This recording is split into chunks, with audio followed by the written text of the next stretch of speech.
Hey everyone, Ben the Bar Guy here, back with another video to help you make better drinks. And today we're gonna go over the 7 habits of really good bartenders. We're gonna go through them one by one, show you what the best of the best do in order to keep people happy at their bars. If you're ready, wash your hands, grab a jigger, and let's make better drinks.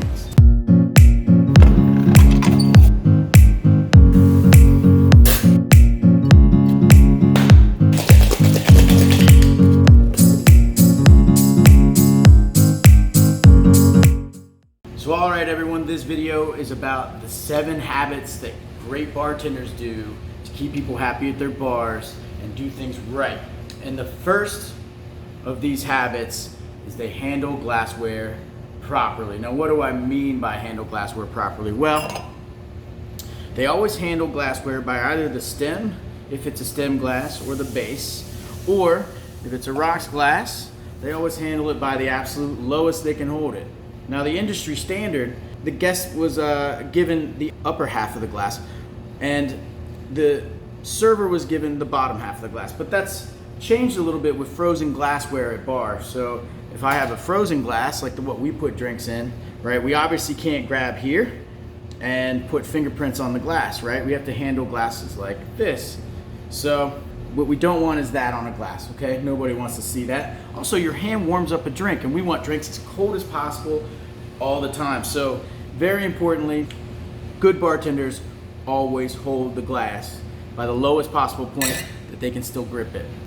So, I would make an exception for beer glasses. The industry standard of being half or down for a server, I think, is a fair assessment for beer. As temperature is not as important with beer as it is with cocktails, I think that using your hand to serve somebody safely in a glass designed literally to have your hand grip there isn't the worst. But again, if you can serve it with touching the bottom of the glass, that's obviously ideal. What about wine? Well, temperature in wine I think is a little bit more important than it is with beer, but a little less important than it is with cocktails. So I really don't like seeing bartenders do this. A guest can do that if they want to swirl their wine, but a bartender serves by stem only, and that goes for carrying 2 drinks, okay? We don't want to ever see this action, carrying wine, all right? That's just warming the wine unnecessarily. So the better way to do it is to have a carry like this, okay? Stems, using fingers to hold the glasses. Don't warm up people's drinks with your hands if you can, and of course, fingerprints on a wine glass, it's just gross. So definitely don't put your hand anywhere near the bulb of a wine glass. Beer, it's okay. Cocktails, base, stem, bottom, glasses only. Okay guys, one more thing about handling glassware. I see a lot of bartenders that after making a drink, rather than serving a drink by touching the bottom of the glass, they will put their hand on top of the glass because they have a lot of things on their bar that they need to reach over, and then they'll set it down in front of a guest. Well, there's a lot of problems with that. First of all, you're putting your fingers right where the mouth of the guest is gonna be, so now, yeah, they don't wanna taste your finger salt, okay? That's just gross. You don't want finger salted rims, all right? That's just disgusting. But the other problem is that if the bartender's willing to touch a finished drink like this and put it in front of you, why wouldn't they also do what we call the claw clearing technique, which is this right here? When drinks are all finished in front of guests and it's all at a table, and they'll clear like this, okay? Literally putting their finger in everyone's mouth that's drank out of these glasses at the same time. And then they go back to serving someone else another drink before washing their hands. And this would go even if you're wearing gloves in the COVID era.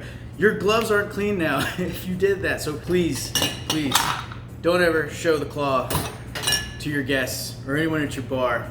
That is not how we clear glasses. You clear glasses like this so that maybe you stack. We don't even like to stack unless the glasses are designed like these rocks glasses are. Then we clear like this, touching nothing but the bottom of the glass, or we tray. Probably traying is better, but you don't put your hand where everyone's mouth has been. That is a disaster and will get people sick. Great bartenders, they don't do that. The next habit of really good bartenders, number 2, is they keep their hands clean, okay? And a lot of them get manicures. I know that sounds crazy to a lot of male bartenders out there, but it's really important that when you're serving people, your hands and nails are clean, and that really, especially now, we're washing our hands as much as possible. I know during COVID, a lot of people were wearing gloves too. Sure, if you want to bartend in gloves these days, it makes perfect sense, but importantly, always make sure your hands look as nice as they can when serving guests, because you are touching the glasses that people drink out of. All right, guys, the third thing that really successful bartenders do consistently is they don't shake towards guests, okay? They turn sideways. They shake parallel to the bar, or if you're at home, just don't point your shaker at people, okay? Also, be really careful with shaking out from your body and having your hand on the bottom. There's a lot of slip action that goes this way because there's a lot of wobble here, and that force can slip off your hand, especially when this gets wet. So if I'm shaking with my hand on the bottom, I like to shake close to me, and I can control it a little better, and there's less force pushing this out of my hand. Another trick is to lock your fingers so that you don't throw a tin. A bartender will absolutely throw a tin at some point in his career. Everyone does it, but the great ones have learned little tricks like this so that if this were to slip, it would take both hands slipping instead of just one in order for this tin to leave. So, a great bartender, number 3, always shakes parallel or away from their guests at the bar. All right, guys, habit number 4 of great bartenders. They keep their freezers shut as much as possible. When they go into their freezer, they only go in for the round that they're doing one time if possible, and as soon as they grab everything they need out of there, they shut it. And the reason is that over the course of a shift, the temperature inside your freezer will drastically vary. It'll get a lot warmer in there over your shift, and if you've been good about keeping your freezer closed, you won't have those problems. And this goes also for glass frosters. If you reach into your glass froster is the minimal amount of times possible, you'll find that your glasses are much colder at the end of your shift.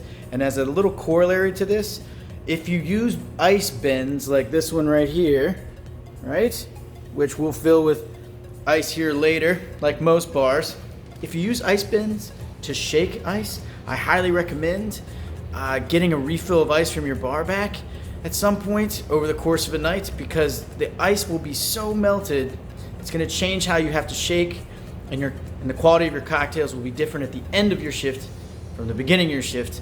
And this goes for you at home. If you're making drinks at home with ice that's been out or melty instead of coming from your freezer, you definitely will see a difference in the quality of your cocktail. So if you're making drinks at home and you have a pile of ice somewhere, make sure it goes back into the freezer, or you're pulling from the freezer every time, in order to make sure that you're making the same kind of drink every time.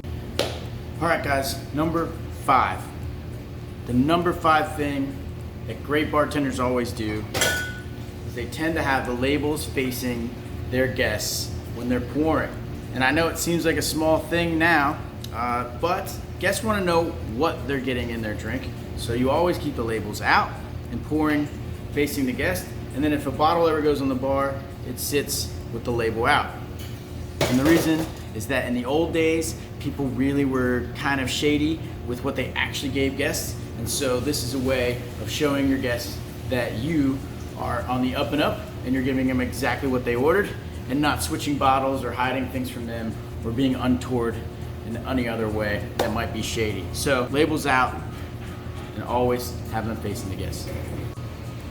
All right, guys, the number 6 good habit of great bartenders is that they build horizontally. And what I mean by that is they don't build vertically, meaning one drink at a time. So they don't make this drink and then they move on to this drink and they move on to this drink.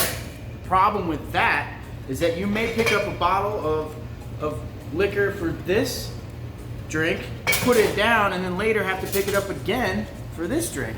So it makes much more sense to start with your citrus and citrus everything, and then your sugar across, then your modifiers, and then your liquors. And that way you will only be picking things up once, which makes you much more efficient. Also, when bartenders are done, great bartenders you'll see clean as they go, as fast as possible. We have these little spray washers here at Reliable that spray and clean as we go.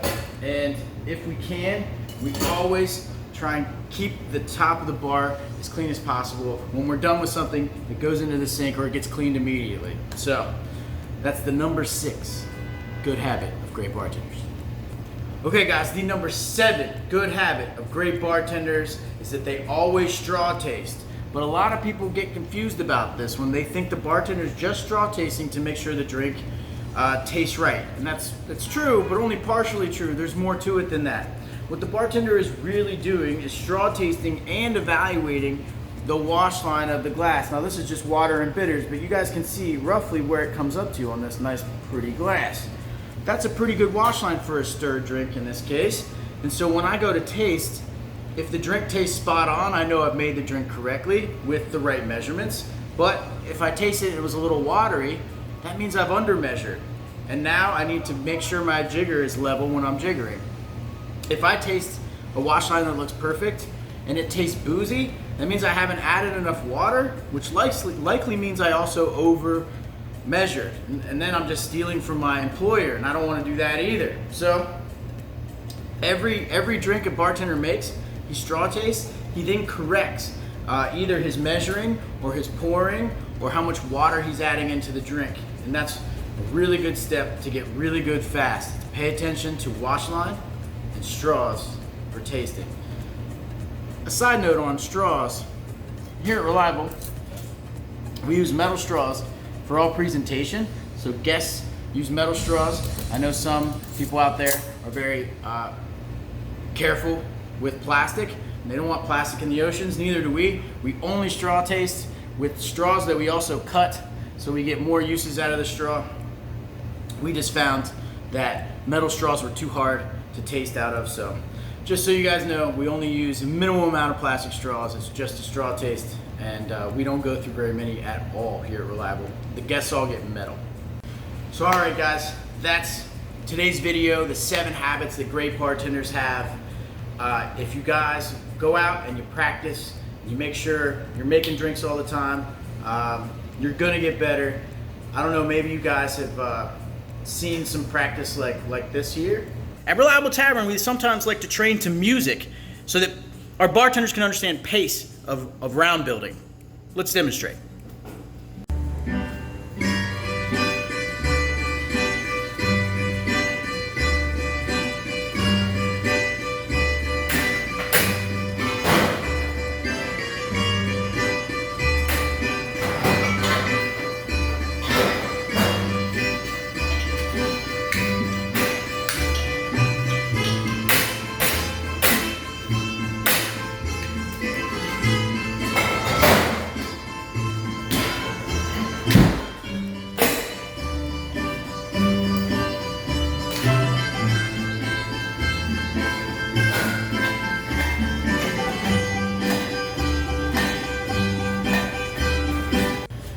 We don't actually do that here. I was just joking. It's a joke. I like to work those in every once in a while. Importantly, to better drinks, guys. Thanks for joining me today. Subscribe and like the video if you enjoy what you see. We'll see you soon. Hey guys, before you go, I would be remiss if I didn't mention my employer, where I'm the general manager, Reliable Tavern in Petworth, Washington, D.C., where we do all these videos and trainings for bartenders just like the ones we're doing on these YouTube videos. And you also can get our products on DC to Go, a local company that also is great. It doesn't take too much for us to get delivered items to you, mostly cocktails to go. And so if you guys want to reach out and order, I will put the links to the website and a link to DC to Go, where you guys can get our stuff in the DC area. We've always believed at Reliable Tavern that a great tavern should be commonplace, not hard to find. If you guys have time or if you're in the area, come check us out at Reliable Tavern. Thank you guys for watching the video, and like always, to better drinks. See you guys.